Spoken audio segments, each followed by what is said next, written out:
Welcome friends, welcome to Ingbi. This is Manish. Welcomes you to my channel Ingbi. तो आप लोगों का सभी का स्वागत है। हम अभी पार्ट्स ऑफ स्पीच की सीरीज़ को चला रहे हैं जिसमें हमने पूरा एक वीडियो में बताया है पार्ट्स ऑफ स्पीच में कितने होते हैं, पार्ट्स होते हैं और सभी के बारे में इन ब्रीफ मैंने बताया है।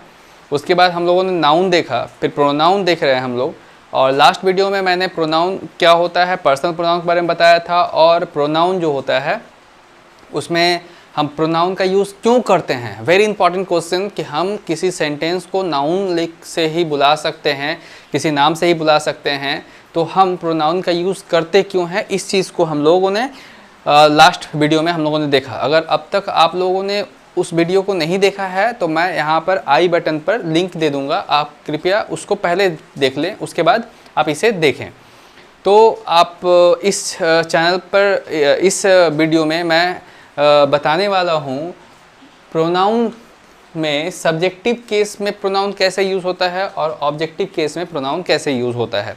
तो हम काफ़ी डिटेल में समझने वाले हैं, तो हो जाइए तैयार और चलिए देखना शुरू करते हैं, समझना शुरू करते हैं।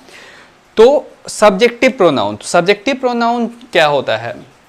देखिए, सब्जेक्टिव मतलब जैसा कि इसका नाम है सब्जेक्ट, मतलब सब्जेक्ट से संबंध रखता होगा, यानी कि एक प्रोनाउन जो सब्जेक्ट से संबंध रखता है, यानी कि सब्जेक्ट प्रोनाउन का मतलब क्या होता है, जो नाउन के बदले आए। तो इसमें वही बात होता है, नाउन को रिप्लेस करके आता है, लेकिन सब्जेक्ट के स्थान पर जो नाउन होता है उसको रिप्लेस करके जो प्रोनाउन यूज़ किया जाता है उसे हम सब्जेक्टिव प्रोनाउन कहते हैं, ठीक है। और ऑब्जेक्टिव प्रोनाउन क्या होता है, तो सेम उसी तरह से, लेकिन इसमें क्या है कि सेंटेंस में जो ऑब्जेक्ट होता है उस ऑब्जेक्ट के स्थान पर अगर कोई संज्ञा दिया जाता है उसको रिप्लेस करके जो प्रोनाउन का यूज़ किया जाता है उसे हम ऑब्जेक्टिव केस का प्रोनाउन कहते हैं, ठीक है।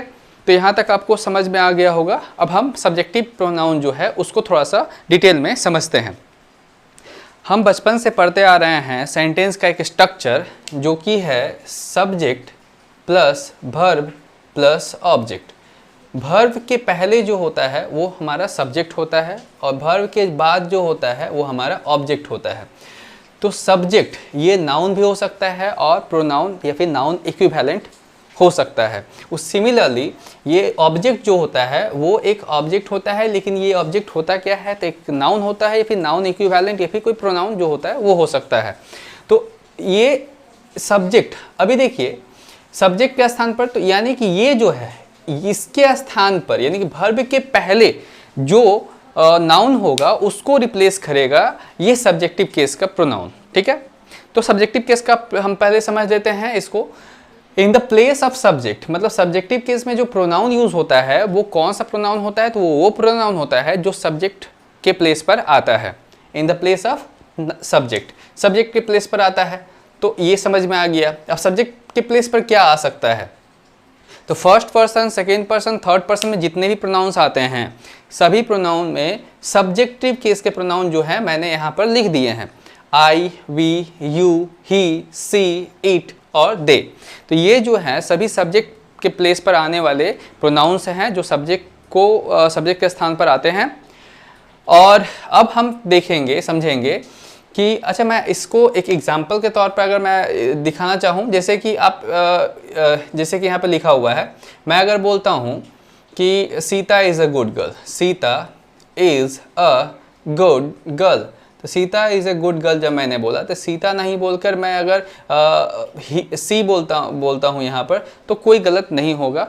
क्यों? क्योंकि हमने नाउन की जगह पर एक प्रोनाउन यूज़ किया है और चूंकि ये वर्ब इज के पहले आया है इसीलिए ये हमारा सब्जेक्टिव केस का प्रोनाउन हो गया। तो हम इसको अब समझ लेते हैं डिटेल में। जैसे कि यहाँ पे देखिए, बिफोर वर्ब, वर्ब के पहले, क्रिया के पहले जो प्रोनाउन होता है, जैसे कि यहाँ पे मैंने लिखा है Rohan saw a tiger, Rohan ने एक टाइगर को देखा। किसने एक टाइगर को देखा? रोहन ने। हमारा सॉ जो है ये एक वर्ब है और इस वर्ब के पहले जो ये वर्ड है रोहन, ये एक नाउन है। हम ऐसा अगर नहीं बोलना चाहते हैं, हम अगर प्रोनाउन का यूज़ करना हमें पड़ता है, प्रोनाउन का यूज़ करना चाहते हैं, तो बदले में हमें रोहन की जगह पर हमें यहाँ पर ही बोलना पड़ेगा, क्योंकि Rohan third person singular number masculine में आता है, तो इसलिए यहाँ पर ही होगा। ठीक है। उसी तरह से अगर मैं यहाँ पर मनीष वेव्ड एट हर बोलता हूँ, मनीष वेव्ड एट हर मैं बोला, तो मनीष, सपोज कर लीजिए कि मैं किसी और को नहीं खुद को ही बोल रहा हूँ, मेरा नाम मनीष है, मैं Manish waived at her, Manish ने उसके तरफ हाथ हिलाया तो वेव किया, इसका मतलब मनीष जो है मैं खुद को डिनोट करना चाहता हूँ, तो मैं नाम नहीं लेकर अपना मैं यहाँ पर खुद को आई से रिप्लेस कर दिया, तो इसलिए आई जो है वो वेव्ड जो वर्ब है इसी वर्ब का सब्जेक्ट कहलाएगा, तो जो कि सब्जेक्टिव प्रोनाउन बनकर आया है। ठीक है, तो आई यहाँ पर सब्जेक्टिव प्रोनाउन हो गया। तो इस तरह से हम लोगों ने देखा कि वर्ब के पहले सब्जेक्टिव प्रोनाउन का यूज़ होता है, आप नाउन को रिप्लेस कर सकते हैं प्रोनाउन के साथ, तो वो जो ये होगा वर्ब प्रोनाउन होगा वो हमारा सब्जेक्टिव प्रोनाउन होगा। ठीक है, यहाँ तक क्लियर है। अब सेकेंड नंबर पॉइंट हम लोग देखते हैं, कंपेयर। कंपेयर मतलब हम लोग तुलना इसमें करते हैं, जनरली डिग्री का बात हो रहा है यहाँ पर, तो डिग्री हम लोग इसमें देखेंगे और समझेंगे भी। जैसे कि यहाँ पर देखिए एक सेंटेंस मैं लिखता हूँ, जैसे यहाँ लिखा हुआ है रोहन इज बेटर देन, उसके बाद मैं यहाँ पर कोई एक प्रोनाउन यूज़ करना चाहता हूँ, तो मैं जो प्रोनाउन यूज़ करना चाहता हूँ वो क्या हो सकता है, बहुत अच्छा से यहाँ पर समझिएगा आप। मैं चाहूँगा कि क्योंकि यहाँ से मैं जो चीज़ बताने जा रहा हूँ ये तो सिंपल लेवल पर था, लेकिन अभी मैं जो बताऊँगा या फिर इसके बाद जो भी चलेगा वो सभी उस लेवल पर है जिसमें आपके पेपर में इससे रिलेटेड एरर्स जो हैं वो पूछे जाते हैं।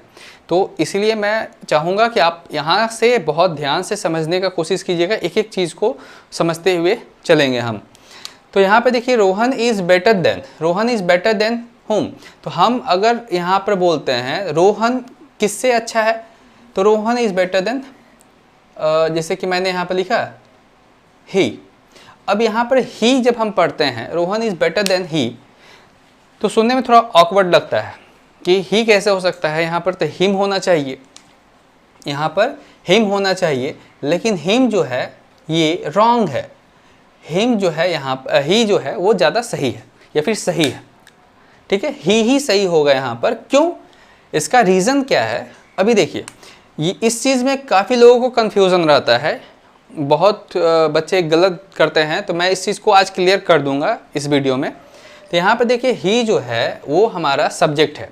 अभी आप कहेंगे कि हमें वर्ब के बाद जो लेना होता है वो तो ऑब्जेक्ट केस का लेना होता है, तो हम यहाँ पर सब्जेक्ट केस का ही जो है वो क्यों लिए हैं, सब्जेक्ट केस का ही जो है वो क्यों लिए हैं। ऑब्जेक्ट केस का यहाँ पर देखिए ये होता है, सॉरी हिम होता है, तो हिम हम लोगों ने नहीं लिया बल्कि हम लोगों ने ही लिया। क्यों, तो इसका रीज़न क्या है, रीज़न है यहाँ पर देखिए ये हम यहाँ पर कंपेयर कर रहे हैं, हम यहाँ पर क्या कर रहे हैं, कंपेयर कर रहे हैं। रोहन इज़ बेटर देन, तो रोहन के साथ कंपेयर कर रहे हैं हम, इसका रोहन के साथ हम इसका कंपेयर कर रहे हैं। तो जब हम इसके साथ इसका कंपेयर कर रहे हैं, रोहन जो कि एक सब्जेक्ट है, आप लोगों ने कंजक्शन पढ़ा होगा, कंजक्शन नहीं अगर आप लोगों ने पढ़ा है तो कोई बात नहीं, मैं कंजक्शन का भी वीडियो लाऊंगा, लेकिन उसमें थोड़ा टाइम अभी लगेगा क्योंकि मैं भी मतलब एक सीरीज़ चला रहा हूँ, एक एक करके सभी वीडियो आ जाएंगे। ठीक है, तो यहाँ पर देखिए जैसे कि दैन लिखा हुआ है, आपको पता होगा कि दैन जो है एक कंजक्शन होता है और एक प्रेपोजिशन भी होता है। ठीक है, देन जो है कंजक्शन हो सकता है और एक प्रेपोजिशन भी हो सकता है। तो अभी देखिए यहाँ पर रोहन एक सब्जेक्ट है और ही जो है ये भी एक सब्जेक्ट है, लेकिन यहाँ पर जो है कंजक्शन की तरह ये काम कर रहा है क्योंकि ये डिग्री में है, और देन जो है कंजक्शन है होने के नाते, कंजक्शन हम जानते हैं कि सिमिलर चीज़ को कंपेयर करता है, यानी कि सब्जेक्ट को सब्जेक्ट के साथ, ऑब्जेक्ट को ऑब्जेक्ट के साथ, क्लॉज को क्लॉज के साथ, फ्रेज को फ्रेज के साथ, सेंटेंस को सेंटेंस के साथ, इस तरह से कंपेयर करता है। तो इसलिए हम यहाँ पर मतलब ये तो जोड़ने का काम करता है। ये जो है रोहन, इसका कंपैरिजन, ये चूँकि सब्जेक्ट है और यहाँ पर देन लिखा हुआ है, तो ये जब सब्जेक्ट है तो सब्जेक्ट को सब्जेक्ट के साथ ही कंपेयर करेगा। That's why I used here he. ठीक है, इसीलिए यहाँ पर ही का यूज़ किया गया है, क्योंकि ये जो है एक सब्जेक्ट है और सब्जेक्ट होने के नाते हमको सब्जेक्ट को सब्जेक्ट के साथ ही कंपेयर कर सकते हैं, तो इसलिए यहाँ पर ही होगा ना कि हिम होगा। तो अब हम आगे बढ़ते हैं और यहाँ पर समझते हैं, ये ला आप लोगों को समझ में आया होगा। जैसे कि यहाँ पे देखिए ही इज़ बेटर देन मी या आई, तो यहाँ पर देख रहे हैं ही इज़ बेटर देन, यहाँ पर ही का कंपैरिजन जो है किसके साथ, किसी मेरे साथ हो रहा है, तो यहाँ पर ऑब्वियसली आई होगा, मी नहीं होगा, ठीक है, क्योंकि यहाँ पर ही अकेले सब्जेक्ट है और सब्जेक्ट का कंपेयर हम सब्जेक्ट के साथ ही करेंगे इस देन के कारण। देन जो है यहाँ पर कंजक्शन हमारा है, ठीक है। तो यहाँ तक आप लोग क्लियर हैं। अब आगे बढ़ते हैं। Nobody knows me better than he. अभी देखिए नोबडी नोज मी बेटर, तो यहाँ पर किसके साथ कंपेयर हो रहा है?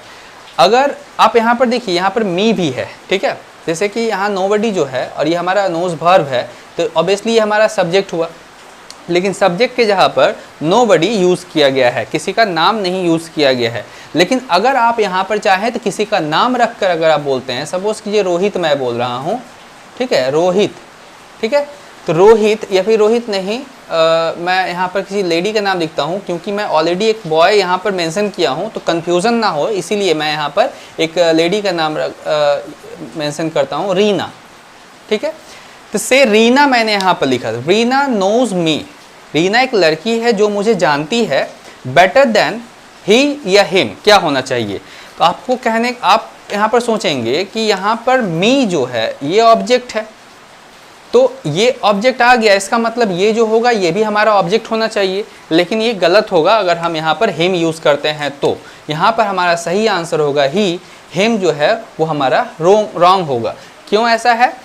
अभी देखिए यहाँ पर हम सही तरह से समझने की कोशिश करेंगे। नोबडी या फिर नोबडी को रिप्लेस कर रहे हैं हम, अगर फिलहाल के लिए रीना समझ रहे हैं, हालांकि लड़का का नाम भी रखना सही होगा, आप कोई भी चीज़ किसी का भी नाम रख कर देख सकते हैं, लेकिन कंपेयर करने में आपको कहीं कन्फ्यूज़न ना हो, दैट्स वाई मैंने यहाँ पर रीना लेडी का नाम लिखा है। तो यहाँ पर देखें रीना, रीना नोज मी, रीना मुझे जानती है, बेटर देन ही मतलब उससे, तो रीना मुझे जानती है, रीना मुझे जानती है और वो भी मुझे जानता है, लेकिन रीना ज़्यादा अच्छा तरह से मुझे जानती है। रीना मुझे जानती है और वो भी मुझे जानता है, लेकिन रीना ज़्यादा अच्छे तरह से जानती है। तो यहाँ पे कंपेयर हो रहा है रीना के साथ ही का, ना कि मेरे साथ, ठीक है ना। इस सब्जेक्ट के साथ इस सब्जेक्ट का कंपेयर हो रहा है, तो चूंकि सब्जेक्ट के साथ कंपेयर हो रहा है, तो सब्जेक्ट के साथ देन जब यहाँ पर लिखा हुआ है तो सब्जेक्ट के साथ ही कंपेयर किया जा सकता है, इसलिए यहाँ पर ही होगा ना कि हिम।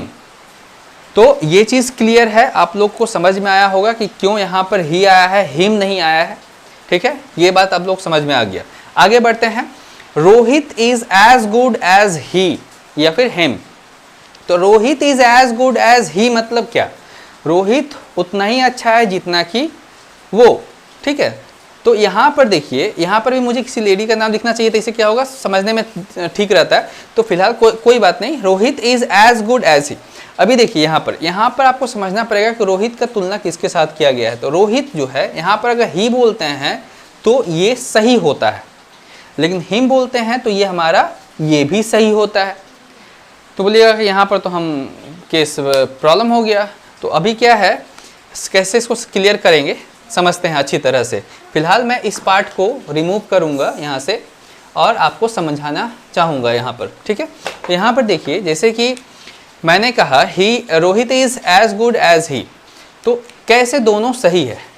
देखिए लिटरेचर में एक्यूरेट एकदम 100% ग्रामेटिकल करेक्ट होना ज़रूरी है, लेकिन अगर आप लिटरेचर का मदद नहीं ले रहे हैं, आपको सिर्फ बातचीत करना है, फिर सिर्फ नॉर्मली बोलचाल पर बोलना है, तो उसके लिए ग्रामेटिकल करेक्ट होना ज़रूरी नहीं होता है, ठीक है। जैसे कि यहाँ पर देखिए रोहित इज़ एज गुड, तो ये जो है Rohit is as good as he, और एक मैं सेंटेंस लिखा हो यहाँ पर Rohit is as good as him.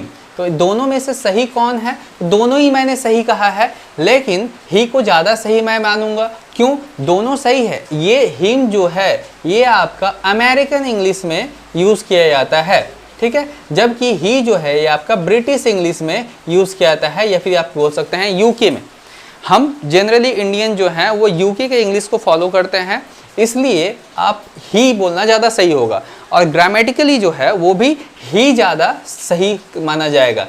क्यों सही माना जाएगा उसको आप समझ लेते हैं। तो देखिए यहाँ पर एज, यहाँ पर जो है ये जो एज है यहाँ पर, अगर आप एज कंजक्शन ले रहे हैं, अगर आप एज को कंजक्शन, एज ए कंजक्शन आप ट्रीट कर रहे हैं, ले रहे हैं, तो एज अगर कंजक्शन है तो उसके हिसाब से तो ये होना चाहिए, मतलब सब्जेक्ट होना चाहिए, सब्जेक्टिव केस होना चाहिए।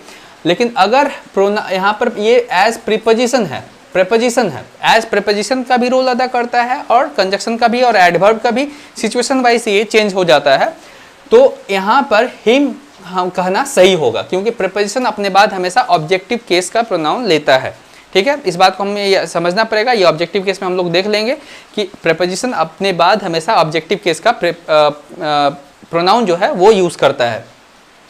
तो यहाँ पर देखिए, अगर मैं कहता हूँ Rohit is as good as he, तो यहाँ पर रोहित जो है उसका तुलना किया गया है ही के साथ। तो रोहित एक सब्जेक्टिव पार्ट है, और सब्जेक्टिव पार्ट का तो कंपेयर जब हम कर रहे हैं तो सब्जेक्टिव पार्ट से ही करेंगे, हम तो उसके लिए ऑब्जेक्ट नहीं यूज़ कर सकते हैं। That's why Rohit is as good as he, ये ज़्यादा सही माना जाएगा। ग्रामेटिकली अगर आप कॉम्पिटिटिव लेवल का तैयारी कर रहे हैं तो उसके नज़रिया से मैं बोल रहा हूँ, ये वाला आपका ज़्यादा सही है, यही वाला आपको सही करना पड़ेगा, और ये जो है आपको रॉन्ग करना पड़ेगा। लेकिन फिर से मैं कह रहा हूँ, आई रिपीट, कि ये जो सेंटेंस है, मतलब आप जो हिम बोलते हैं बातचीत के तौर पर, तो वो गलत कहीं भी नहीं है, आप उसको बोल सकते हैं। ठीक है, तो इस तरह से हम इससे हिम भी पुकार सकते हैं और ही भी कर सकते हैं, लेकिन ग्रामेटिकली कॉम्पिटिटिव लेवल पर हम ये वाला सही मानेंगे, ही सब्जेक्टिव केस को ही ज़्यादा सही मानेंगे। ठीक है, तो उम्मीद करता हूँ आपको ये समझ में आ गया होगा ये कैसे होगा। अब नेक्स्ट हम देखते हैं, she loves you more than me. She यहाँ पर देखिए सब्जेक्टिव केस है, सब्जेक्ट है। लव्स यू, यू यहाँ पर हमारा ऑब्जेक्ट हो गया। Loves you more than me और आई, तो यहाँ पर भी सेम इसी की जैसा बात हो रहा है। यहाँ पर ये कंपैरेटिव का बात हो गया, यहाँ पर मोर देन आ गया, ये पॉजिटिव डिग्री में लिखा हुआ है, ये कंपैरेटिव डिग्री में लिखा हुआ है। तो यहाँ पर ये दोनों में से कौन सा सही है, मी या आई? तो आपका दिमाग में अब क्या चल रहा होगा? तो मैं कहना चाहूँगा कि यहाँ पर आपका मी सही है और साथ ही साथ आई जो है वो भी सही है।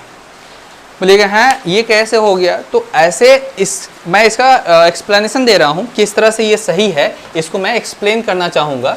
तो आप इसको यहाँ पर देख सकते हैं, जैसे कि यहाँ पर मैं लिख रहा हूँ she loves you more than, तो यहाँ पर है she loves you more then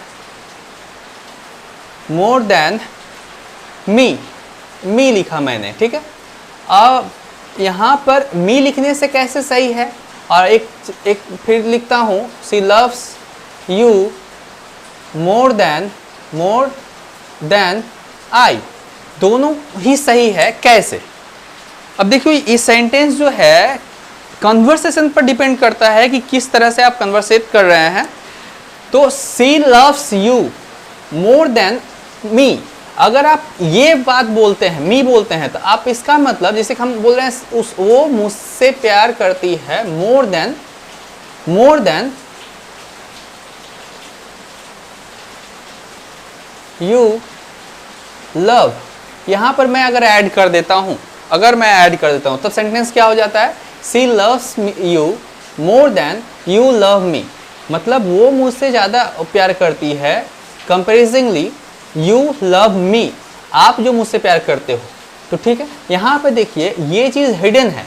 ठीक है, तो उसके हिसाब से अगर आप देखते हैं तो ये ऑब्जेक्ट होना चाहिए, क्योंकि यहाँ पर लव वर्ब है, अब वर्ब के बाद हमारा यहाँ पर मी आया है, तो वो आ सकता है, क्योंकि हम लोगों ने भी देखा वर्ब के बाद ऑब्जेक्ट आ सकता है। ठीक है, तो इसलिए यहाँ पर ऑब्जेक्ट होना जायज़ है और ये करेक्ट माना जाएगा, एकदम करेक्ट। ठीक है, लेकिन अगर आप बोलते हैं she loves you more than I, तब तो बोलिएगा कि यहाँ पर इसके अनुसार तो गलत हो जाएगा।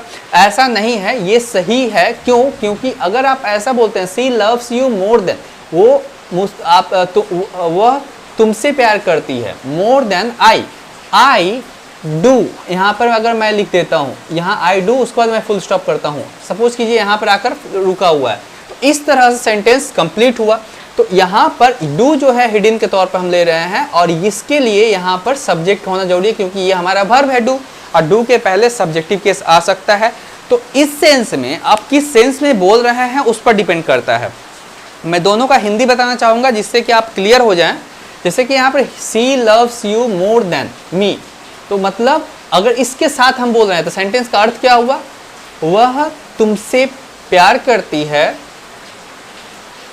यू लव मी, जितना कि तुम मुझसे करते हो उससे ज़्यादा, जितना कि तुम मुझसे करते हो उससे ज़्यादा वो तुमसे करती है।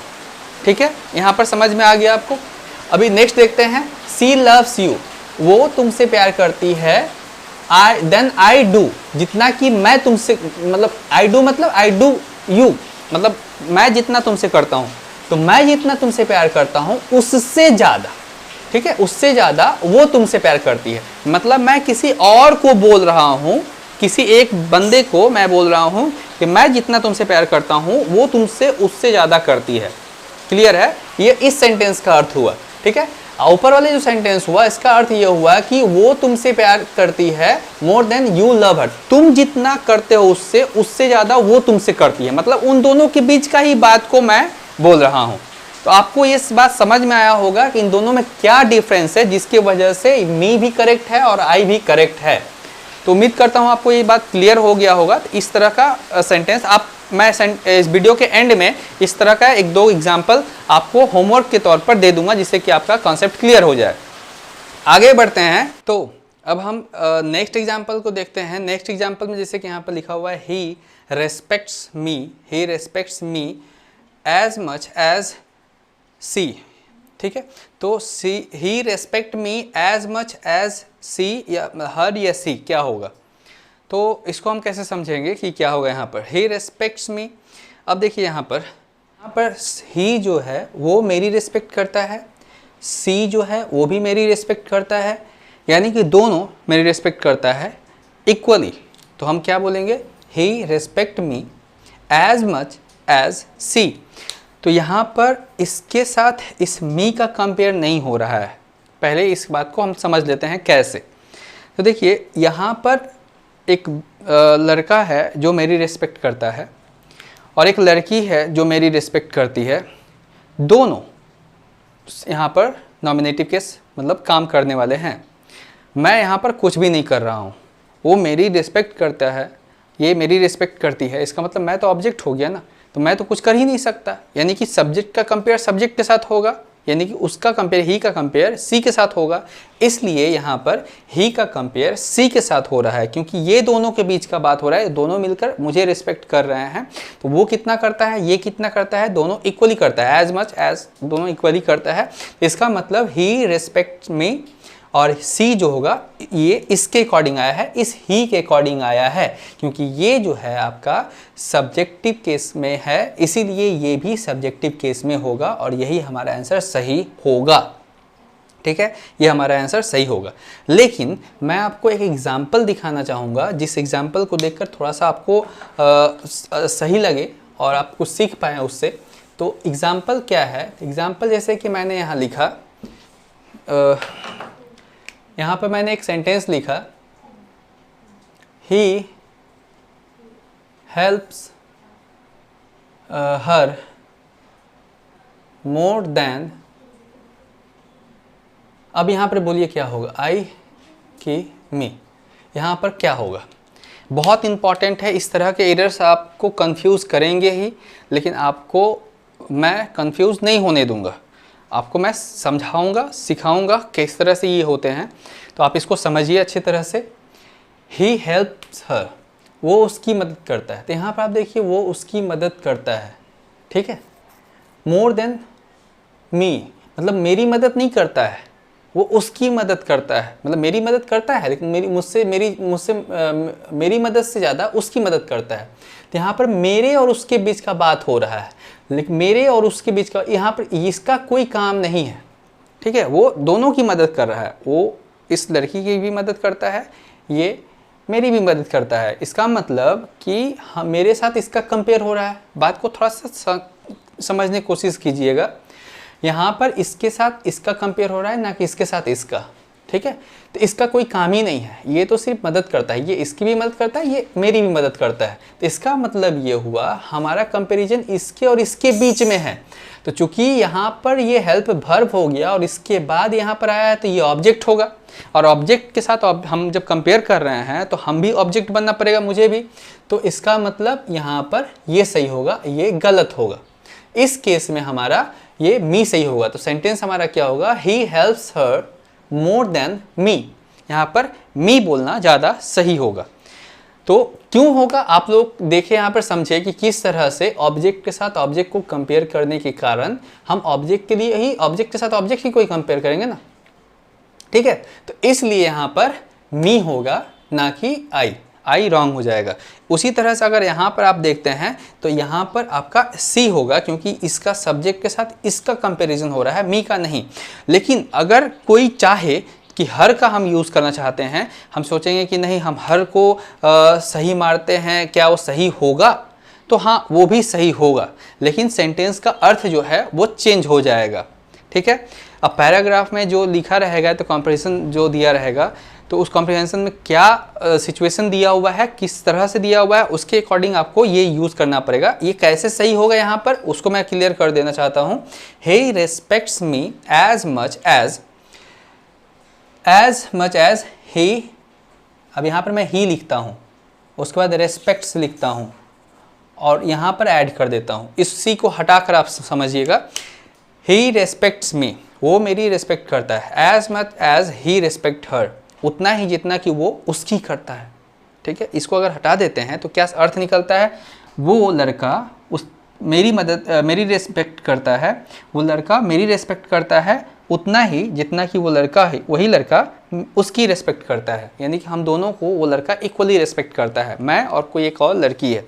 तो इसका मतलब क्या है कि यहाँ पर आप सेंटेंस को समझ पाए कि ये किस सेंस में बोला गया है। अगर ही रिस्पेक्ट्स हम इसमें ऐड करते हैं तो सेंटेंस हमारा क्लियर हो जाता है कि यहाँ पर हर क्यों होना चाहिए। क्यों? क्योंकि हमारा कंपैरिजन तब इसके साथ हो जाएगा कि उस लड़के ने मेरे साथ किसी और लड़की का कंपेयर किया कि दोनों को हम इक्वली हम रेस्पेक्ट करते हैं। तो इसीलिए यहाँ पर हर के साथ मी को कंपेयर किया गया, क्योंकि ये ऑब्जेक्ट है तो ये भी ऑब्जेक्ट होगा, और वैसे रिस्पेक्ट यहाँ पर वर्ब है तो इसके बाद ऑब्जेक्ट ही आता है, तो ये ऑब्जेक्टिव केस में है, तो दैट्स वाई ये वाला भी ऑब्जेक्टिव केस में ही होना चाहिए। तो इस तरह से ये हमारा सही है। लेकिन अगर आप बोलिएगा कि तब ये कैसे सही हुआ था, ये कैसे सही हुआ था, ही रेस्पेक्ट मी एज मच। अब इसको अगर हटा देते हैं, इसको एक पल के लिए इसको हम हटाते हैं, ये पूरे को हम हटा देते हैं, मैं इसको डिलीट कर रहा हूँ, यहाँ पर मिटा रहा हूँ, तो ये मैंने मिटा दिया, ठीक है। ये फिलहाल के लिए मैं हर को लिखा ही रख रहा हूँ, लेकिन आप हर को अवॉइड करके, इग्नोर करके आप पढ़िएगा। तो यहाँ पर जैसे कि he respect me as much as she does आप लिख सकते हैं, या फिर सी रेस्पेक्ट्स मी, ठीक है। मतलब यहाँ पर क्या होगा कि वो लड़का मेरी रिस्पेक्ट करता है उतना ही जितना कि ये लड़की भी मेरी रिस्पेक्ट करती है। यहाँ पर ये लड़की भी मेरी रिस्पेक्ट कर रही है, ठीक है। सी डज या फिर सी रेस्पेक्ट्स, बार बार सेम चीज़ नहीं आ सकता है, तो इसलिए यहाँ पर मैंने डज लिखा, ठीक है। थर्ड पर्सन सिंगुलर नंबर के साथ डज आएगा, सिंगुलर वर्ब आएगा, इसलिए तो हमारा सेंटेंस क्या होगा, he respect me as much as she does, ठीक है। तो इस सेंस में हमारा ये सही होगा। तो इस तरह से हम लोगों ने देखा कि अगर आप यहाँ पर आप सब्जेक्ट के साथ वर्ब लिखकर उसके बाद आप इसको देखते हैं तो सेंटेंस का अर्थ बदल जाता है, जिसकी वजह से कंफ्यूजन होता है कि ऑब्जेक्टिव केस का प्रोनाउन यूज़ होगा ना कि सब्जेक्टिव केस का प्रोनाउन यूज़ होगा। तो देखिए आप लोगों ने कि किस तरह से ये कितना ट्रिकी होता है, इस चीज़ को समझना बहुत ज़रूरी है। अगर आपको इसमें थोड़ा सा भी कंफ्यूजन होता है तो मैं आपसे रिक्वेस्ट करूँगा कि आप वीडियो को एक बार फिर से और अच्छी तरह से देखते हुए, साथ ही साथ उसको नोट करते हुए चले, जिससे कि आपका कॉन्सेप्ट अच्छी तरह से क्लियर हो जाए। अब हम लास्ट 2 एग्जाम्पल बचे हुए हैं, उसको भी देख लेते हैं। तो यहाँ पर देखिए जैसे कि लिखा हुआ है your car is bigger than I, me और माइन, तीनों चीज़ दिया हुआ है। तो यहाँ पर क्या होना चाहिए, जैसे कि यहाँ पर तो सब्जेक्टिव केस ही दिया था, यहाँ पर पॉजिटिव केस भी दे दिया है। तो यहाँ पर अगर आप ध्यान दें तो यहाँ पर आप देखिए कि सब्जेक्टिव केस का जो प्रोनाउन दिया था उसके बाद कुछ भी नहीं दिया था, लेकिन यहाँ पर ये जो है फ्रेज में लिखा हुआ है योर कार लिखा हुआ है। अब योर कार लिखा हुआ है, इसका मतलब क्या तो इसका मतलब तुम्हारी गाड़ी, तुम्हारी गाड़ी, इसका मतलब ये पोजीशन को बता रहा है, उस कार पर तुम्हारा हक है। तो पोजीशन का कंपेयर अगेन पोजीशन के साथ ही होगा, सिंपल सी बात है।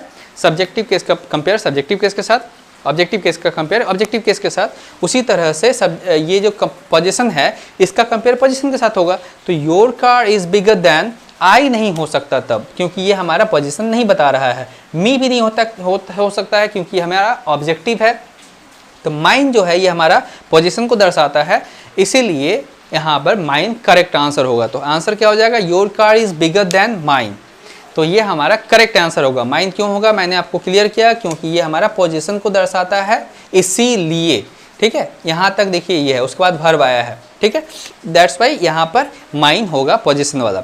नेक्स्ट लास्ट एग्जांपल देखते हैं। His phone is costlier than I, me और माइन। ठीक है, तो his phone is costlier than I, me और माइन क्या होगा, तो यहाँ पर हिज फोन बोला जा रहा है, फिर से पोजीशन दर्शा रहा है, यानी कि उस फोन पर उस बंदे का हक है। तो इसका मतलब हिज फोन, उसका फोन मतलब उसका अधिकार को दर्शाता है। तो यहाँ पर पोजीशन वाला बात हो गया, इसीलिए यहाँ पर ये पोजीशन को दर्शा रहा है, तो ये हमारा सही होगा, ये दोनों ही हमारा गलत होगा। ठीक है, अगर यहाँ पर ही रहता और हिज रहता और हिम रहता तो हम क्या यूज़ करते, हिज यूज़ करते, हिम नहीं यूज़ करते। क्यों, क्योंकि हिम जो होता है वो ऑब्जेक्टिव केस में आता है, जबकि ये पोजीशन है तो आपको हिज यूज़ करना पड़ेगा। हिज ही का पोजीशन को दर्शाता है, पोजीशन होता है, इसीलिए यहाँ पर हिज होगा। उसी तरह से अगर सी रहता, हर होता और हर्ष होता तो हम यहाँ पर हर्ष जो होगा वो यूज़ करते, HERS ये यूज़ करते, क्योंकि हर जो होता है वो हमारा ऑब्जेक्टिव केस में आता है, और एक और हर जो होता है वो हमारा एडजेक्टिव होता है। लेकिन यहाँ पर ये जो है ये हमारा प्रोनाउन है, पोजीशन प्रोनाउन है, पॉजिटिव प्रोनाउन है। तो इसलिए यहाँ पर भी पॉजिटिव प्रोनाउन यूज़ हुआ है, उसके लिए इस यहाँ पर पॉजिटिव प्रोनाउन का यूज़ होगा। आई होप आपको यहाँ तक कॉन्सेप्ट क्लियर हो गया होगा। आई रिपीट, अगर आपको कुछ प्रॉब्लम है मेरे इसमें से किसी भी टॉपिक को समझने में, तो मैं आपसे चाहूँगा कि आप ज़रूर कमेंट करके बताएं आपका क्या प्रॉब्लम है, तो मैं उस चीज़ पर भी काम करूँगा और आपको सॉल्यूशन दे दूँगा या फिर आपको बता दूँगा किस तरह से किया जाता है। लेकिन मैं सभी प्रॉब्लम्स को सॉल्व ज़रूर करूँगा। ठीक है, चलिए आगे बढ़ते हैं। ऑब्जेक्टिव केस अब हम देखते हैं।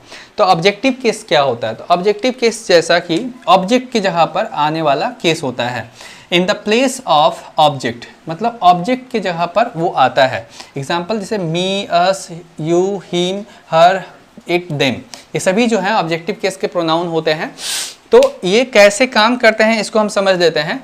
पहला नंबर जो रूल है, आफ्टर वर्ब, वर्ब के बाद जो है ये आता है। तो वर्ब के बाद जो है वो कैसे होता है, I like her, I like हर। यहाँ पर देखिए, तो आई लाइक हर में हम इस एक बात को समझेंगे, आई लाइक हर, मैं उसे पसंद करता हूँ। तो यहाँ पर देखिए लाइक क्या है, हमारा वर्ब है। जैसे कि अभी स्टार्टिंग में मैंने बोला था सब्जेक्ट, वर्ब और ऑब्जेक्ट। वर्ब के बाद जो है हमारा ऑब्जेक्ट होता है, तो ये हमारा वर्ब है, तो ये हमारा ऑब्वियसली ऑब्जेक्ट होगा, तो ये हमारा ऑब्जेक्ट है। ठीक है, तो आई लाइक हर, तो ये हमारा ऑब्जेक्ट हो गया, जिसके वजह से ये हमारा ऑब्जेक्टिव केस हो गया, और ये एक प्रोनाउन है। तो बहुत अच्छी तरह से समझ में आ गया, हमारा प्रोनाउन है, ऑब्जेक्टिव केस का प्रोनाउन। उसी तरह से next, he knows me, he knows me, तो ही नोज मी यहाँ पर ये हमारा ऑब्जेक्ट है, जो कि नोज जो वर्ब है उसके बाद आया है। तो ये बहुत आसान था, आफ्टर वर्ब, जैसे इसमें बिफोर वर्ब था, इसमें ठीक उसका उल्टा है, आफ्टर वर्ब, वर्ब के बाद। ठीक है, अभी देखिए आफ्टर लाइक, लाइक जो वर्ड है उसके बाद भी यहाँ पर ऑब्जेक्टिव केस का प्रोनाउन यूज़ होता है। Example, you are like they और देम, तो यहाँ पर क्या होगा, यू आर लाइक दे और देम, क्या होना चाहिए। तो यहाँ पर देखिए यू आर लाइक, लाइक जो है अगर वर्ब की तरह होता है, तो लाइक मतलब जैसे कि यहाँ पसंद करना है, यहाँ पे वर्ब की तरह है, लेकिन लाइक जो है वो प्रीपोजिशन की तरह भी काम करता है। ठीक है, तो लाइक प्रीपोजिशन की तरह भी काम करता है, यहाँ पर लाइक जो है प्रीपोजिशन ही है। ठीक है, ये लाइक जो है हमारा प्रीपोजिशन ही है, और प्रीपोजिशन के बाद ऑलवेज हम ऑब्जेक्ट केस का ये यूज़ करते हैं। तो हमारा ऑब्जेक्ट केस जो है वो क्या हो जाएगा, देम। तो हमारा आंसर सही क्या होगा, दे, देम जो है वो सही होगा, दे हमारा गलत माना जाएगा। तो आंसर हो जाएगा you are like them.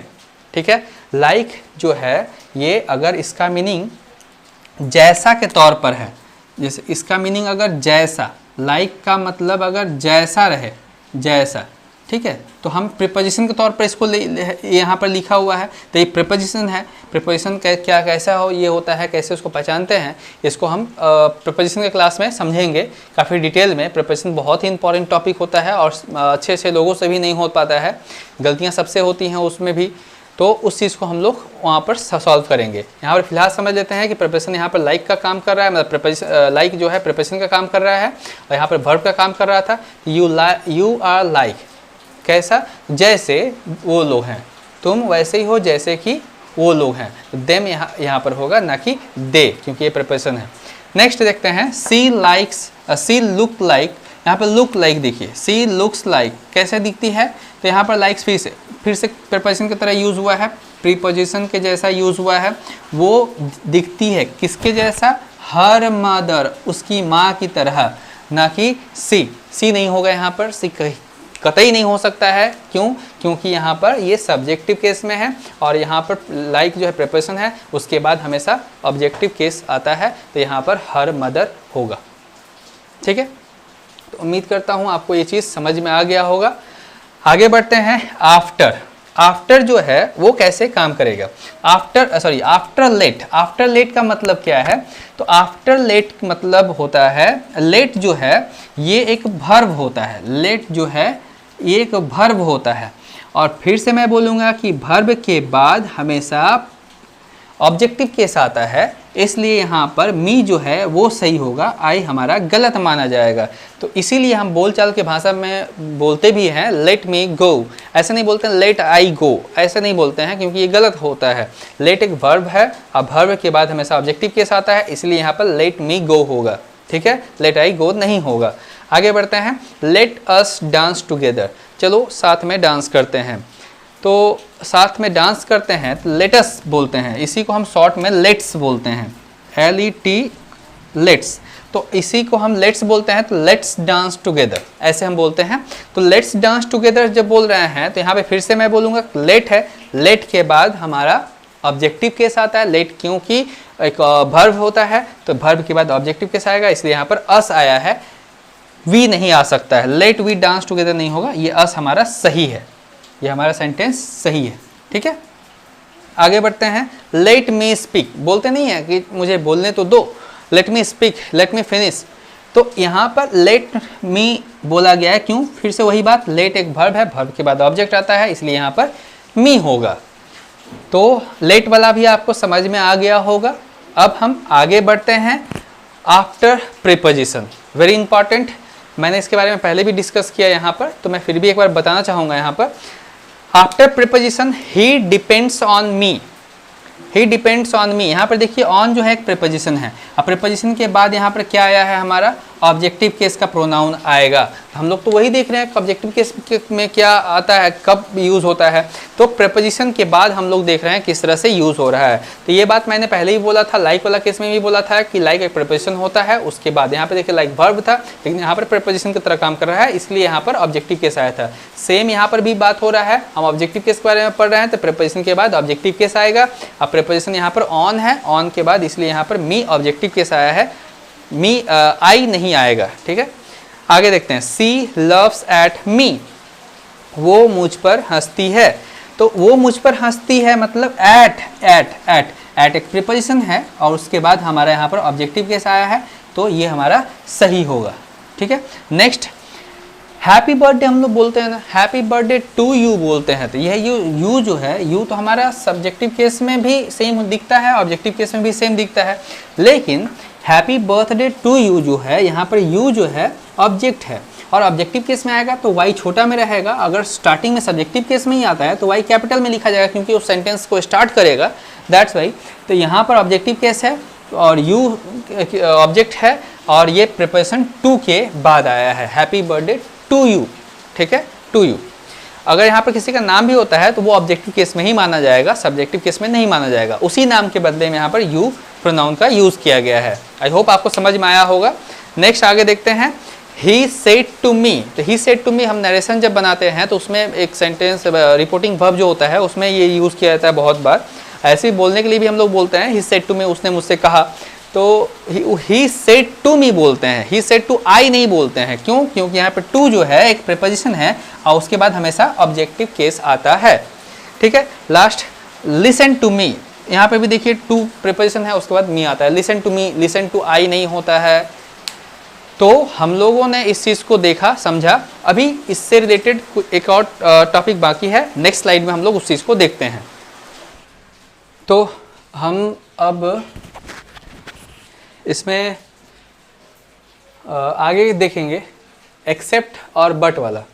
Objective case में एक्सेप्ट और बट वाला में, जैसे कि यहाँ पर लिखा हुआ है he went but did not find her. Her होगा कि सी होगा, क्या होगा, कैसे हम डिसाइड करेंगे यहाँ पर? तो देखिए बट जो होता है वो एक कंजक्शन तो होता ही है, लेकिन बट वहीं पर प्रीपोजिशन भी हो सकता है। अगर प्रीपोजिशन होता है तो इसके बाद जो ऑब्जेक्ट आएगा वो ऑब्जेक्ट जो होगा हमारा ऑब्जेक्टिव केस का होगा, वो ऑब्जेक्ट हमारा ऑब्जेक्टिव केस का होगा। अगर कंजक्शन आता है तो उसके बाद हम सब्जेक्टिव केस लिख सकते हैं। तो इस चीज़ को आपको समझना पड़ेगा। अभी देखिए यहाँ पर he went but did not find, तो यहाँ पर क्या होगा? अभी देखिए सेंटेंस में यहाँ पर but तो बहुत पहले आ गया है, but did not find उसके बाद क्या यहाँ पर हर या सी। तो कुछ लोगों को सी सही लग रहा होगा, कुछ लोग, ज़्यादातर लोगों को हर सही लग रहा होगा, लेकिन यहाँ पर हर ही सही है, सी जो है सही नहीं है।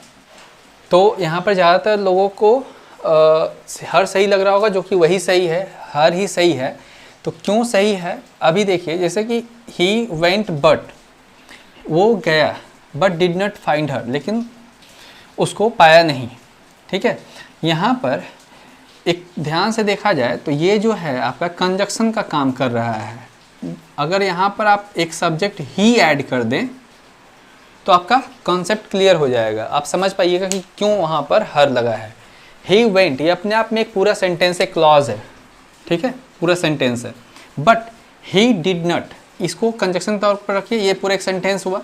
ही डिड नॉट फाइंड हर, तो सेंटेंस में ये सब्जेक्ट जो है जो कि हिडन था, अब यहाँ पर इसके लिए ये तो फाइंड हमारा वर्ब हो गया, ये हेल्पिंग वर्ब हमारा हुआ, तो ये ऑब्वियसली हमारा ऑब्जेक्ट होना चाहिए, इसीलिए हमारा हर जो है वो सही होगा, सी गलत होगा। तो हमारा सही आंसर क्या हुआ? हमारा सही आंसर जो है वो हमारा हर होगा। ठीक है, समझ में आ गया होगा ये चीज़। आगे बढ़ते हैं। No one can do this but him और ही। तो no one can do this, no one can do this, यहाँ पर बट आया है, तो यहाँ पे बट किस सेंस में आया है? तो यहाँ पे देखिए कोई नहीं कर सकता उस काम को, this, no one can do this, उस काम को कोई नहीं कर सकता, बट व्हाट, तो यहाँ पर देखिए हिम है, यहाँ पर ही है। हमारा आंसर सही क्या होगा? अगर आप इस तरह से समझ के बोलते हैं, ये हमारा हिम जो है वो सही होगा। क्यों? कोई नहीं कर सकता यहाँ पर बट जो है ये कैसा काम कर रहा है? ये हमारा प्रीपोजिशन का काम कर रहा है। ठीक है, और यहाँ पर कंजक्शन का काम कर रहा था, इसके बावजूद भी यहाँ ऑब्जेक्ट लगा है, क्योंकि सब्जेक्ट यहाँ पर पहले से ही था लेकिन छुपा हुआ था, जो कि दिख नहीं रहा था। लेकिन यहाँ पर ऐसा कुछ नहीं है, no one can do this but, यहाँ पर बट जो है किस सेंस में आ रहा है? अगर बट जो है लेकिन के सेंस में आएगा, बट जो है लेकिन के सेंस में अगर आता है तो वो हमारा कंजक्शन जनरली होता है। ठीक है, लेकिन अगर बट के अलावा या फिर के अतिरिक्त के सेंस में आता है तो जनरली जो है प्रीपोजिशन होता है। तो यहाँ पर बट के अलावा के ही सेंस में आ रहा है, कोई उस काम को नहीं कर सकता है सिवाय उसके, मतलब सिवाय भी इसमें इसी कैटेगरी में आएगा, के अलावा मतलब उसके सिवाय। तो बट हिम, तो यहाँ पर देख रहे हैं क्या? प्रीपोजिशन के बाद ऑब्जेक्टिव केस हुआ, क्योंकि बट यहाँ पर प्रीपोजिशन का काम कर रहा है, इसीलिए यहाँ पर ये होगा हिम, ही नहीं होगा। क्लियर है? तो इस चीज़ को आप अच्छी तरह से एक बार समझ ले, उसके बाद इसको समझने में आपको सहूलियत होगी। No one can solve it except her और सी। तो यहाँ पर देखिए no one can solve it, कोई उस सम को सॉल्व नहीं कर सकता, सम नहीं दिया है मैंने, लेकिन फिर भी no one can solve it except, except के साथ, एक्सेप्ट के बाद जो है हमेशा ये ऑब्जेक्टिव केस का प्रोनाउन ही यूज़ होता है। क्योंकि हम लोग ऑब्जेक्ट सीख रहे हैं तो यहाँ से समझकर हम सभी को ऑब्जेक्ट बोल सकते हैं, लेकिन ऐसा नहीं है, हमें लॉजिक समझना पड़ेगा उसके पीछे का कि क्यों आखिर में वही आ रहा है। तो हम लोगों ने दोनों सेंटेंस को जिस तरह से समझा, बिना लॉजिक के सिर्फ टिक मार देना या फिर तुक्का मार देना वो बेकार हो जाएगा, फिर कुछ फ़ायदा नहीं है, आपका एग्ज़ाम में गलती आप करोगे ही करोगे। ठीक है, हमें कॉन्सेप्ट समझना पड़ेगा कि क्यों आखिर में ऐसा होता है। तो no one can solve it except her. तो यहाँ पर एक्सेप्ट जब सेंटेंस में बट रहता है लेकिन के अलावा के सेंस में, या फिर बट के बाद फॉर रहे, या फिर एक्सेप्ट रहता है, या फिर एक्सेप्ट के बाद फॉर रहे, तो इन दोनों ही केस में हमेशा हम ऑब्जेक्टिव केस का प्रोनाउन जो है वो यूज़ करते हैं। ठीक है, इस बात को हमें समझना पड़ेगा। ठीक है, बट फॉर, एक्सेप्ट फॉर जो होता है लगभग सेम सेंस देता है, और बट में सिर्फ बट के अलावा वाला, लेकिन वाला नहीं। तो इस तरह का केस में हम यहाँ पर, या फिर एक्सेप्ट सिंगल रहे तो उस केस में हम ऑब्जेक्टिव केस का प्रोनाउन यूज़ करते हैं। तो यहाँ पर क्या हो जाएगा, no one can solve it except her, या फिर एक्सेप्ट फॉर हर। अब अगर आप यहाँ पर फॉर ऐड करना चाहें तो ऐड कर सकते हैं। तो क्या हो जाएगा, no one can solve it except for her, मतलब उसके अलावा और कोई सॉल्व नहीं कर सकता है। जो सेंस बट फॉर देता है एक्सेप्ट फॉर वही सेंस देता है। मीनिंग सिर्फ स्पेलिंग में अंतर है, और लेकिन इसका मीनिंग जो होता है, अर्थ जो होता है वो लगभग सेम होता है। तो यहाँ पर हम लोगों ने समझा कि ये जो चीज़ रहेगा इसके बाद हमें ऑब्जेक्टिव केस का प्रोनाउन यूज़ करना है। दैट्स वाई यहाँ पर हर जो है वो हमारा सही होगा, ये हम सी नहीं लिखेंगे। क्लियर है, आपको यहाँ तक समझ में आ गया होगा। लास्ट जो है वो देख लेते हैं, आफ्टर देन। देन के बाद जैसे ही इज़ बेटर देन, ये वाला चीज़ मैंने पहले भी सिखाया था, स्टार्टिंग में भी सिखाया, सब्जेक्टिव केस के अंतर्गत ही, लेकिन मैं यहाँ पे कुछ आपको बताना चाहता हूँ, इसलिए मैंने इस चीज़ को फिर से लिखा है, he is better than I. तो यहाँ पर मैंने बोला था कि आई लिखना सही है और मी लिखना भी सही है। मैंने दोनों ही बोला था, दोनों सही है, ये भी सही है और ये भी सही है। लेकिन मैंने बोला था ग्रामेटिकली जो है, अगर आप कॉम्पिटिटिव का कैंडिडेट हैं तो आपको ये ज़्यादा सही, क्योंकि हम ग्रामर पर ज़्यादा जोर देते हैं, ग्रामर हमारा स्ट्रांग होता है तो ही हमारा सेंटेंस सही हो सकता है। और ग्रामेटिकली सही होना ज़्यादा ज़रूरी होता है एग्जाम में। आप अगर थ्योरेटिकली या फिर बोलचाल की भाषा में बोलते हैं तो आप कुछ भी बोल सकते हैं, जैसे ये अमेरिकन में हम यूज़ कर सकते हैं, ही इज़ बेटर देन मी, लेकिन ये सही नहीं माना जाएगा ग्रामर बेस पर। हमारा आंसर सही क्या होगा, he is better than I, क्योंकि यहाँ पर हमारा ये जो है आई ही के साथ आई का कंपेयर हो रहा है, देन यहाँ पर कंजक्शन का तरह काम कर रहा है। तो ठीक है, ये जो है इसके लिए हमारा ये होगा, यहाँ पर आई होगा। लेकिन अगर हम नीचे वाला सेंटेंस देखते हैं, ही इज़ बेटर देन, तो अगर देन के बाद आपको दो प्रोनाउन मिल जाता है, देन के बाद आपको दो प्रोनाउन मिल जाता है, तो आपको याद रखना पड़ेगा कि दोनों ही प्रोनाउन आपका ऑब्जेक्टिव केस में होगा। तो यहाँ हो जाएगा मी और यहाँ हो जाएगा हर। अगर एक प्रोनाउन, जैसे कि यहाँ पर एक प्रोनाउन था, सेम सेंटेंस है लेकिन एक प्रोनाउन है, तो ज़्यादा सही कौन होगा, हमारा सब्जेक्टिव केस। ठीक है, आई। लेकिन अगर हमारे पास देन के बाद इसी तरह का कोई सेंटेंस रहता है और उसके बाद दो प्रोनाउन आपको दिखता है, तो आप वहाँ पर आंख मूंद कर ऑब्जेक्टिव केस में दोनों ही प्रोनाउन को लिखेंगे, सब्जेक्टिव केस में नहीं लिखेंगे। ठीक है, तो ये हमारा रूल होता है, he is better than me and her. वहीं पर अगर मुझे सिर्फ हर बोलना पड़ता है तो हर नहीं बोलते, मैं ज़्यादा सही करने के लिए मैं वहाँ पर सी बोलता। लेकिन इस तरह से अगर देखा है, एक से ज़्यादा अगर प्रोनाउन रहता है तो हम ऑब्जेक्टिव केस में लिखते हैं। आई होप आपको यहाँ तक क्लियर हो गया होगा। अभी सब्जेक्टिव केस का कुछ पार्ट बाकी रह गया था जिसको मैं क्लियर करना चाहूँगा बट वाले सेंस में। जैसे कि यहाँ पे देखिए, none but he can do this. यहाँ पर हम लोगों ने देखा था नो वन, लास्ट में यहाँ पर बट था, तो इस सेंस में प्रीपोजिशन का काम कर रहा था। अब यहाँ पर देखिए, नन बट ही कैन, कोई नहीं लेकिन वो इस काम को कर सकता है। तो यहाँ पर अगर आप बट से यहाँ पे कोई लेना देना नहीं है, हालांकि लेकिन हम बोल रहे हैं, लेकिन यहाँ पर ही सब्जेक्ट हमारा पहले ही आ गया है। ठीक है, यहाँ पर ही जो है वो होगा, ही होगा, ना कि हिम होगा। हिम नहीं होगा, ही होगा। क्यों होगा, क्योंकि यहाँ पर बट जो है लेकिन के सेंस में आ रहा है, ना कि के अलावा के सेंस में। None but he can do this, तो इसीलिए यहाँ पर ही बोलना ज़्यादा सही है। हमारा आंसर ही होना चाहिए। ठीक है, next number, no one but but फिर से आया तो यहाँ पर हमारा फिर से वही सेंस दे रहा है, इसलिए यहाँ पर सी जो है वो सही होगा। सी हमारा सब्जेक्टिव केस का प्रोनाउन ज़्यादा सही होगा। Next number nobody but he, again same case है, तो यहाँ पर भी हमारा ही बोलना ज़्यादा सही होगा। हिम हम नहीं बोल सकते हैं ऑब्जेक्टिव केस का प्रोनाउन। ही, तो सेंटेंस क्या होगा, nobody but he was present. तो यहाँ पर हम देख पा रहे हैं, और वैसे भी हम इस चीज़ को समझ सकते हैं कि यहाँ पर वर्ब है वॉज के पहले हमारा सब्जेक्टिव केस आता है। यहाँ पर अगेन सी अलोन कैन, तो यहाँ पर कैन हमारा ये है, इसके पहले हमारा सब्जेक्टिव केस आएगा। उसी तरह से यहाँ पर डू है या फिर कैन है, उसके पहले हमारा सब्जेक्टिव केस आएगा। तो इस तरह से भी हम इस चीज़ को समझ सकते हैं कि सब्जेक्टिव केस क्यों होगा। तो आई होप आपको ये चीज़ समझ में आ गया होगा। तो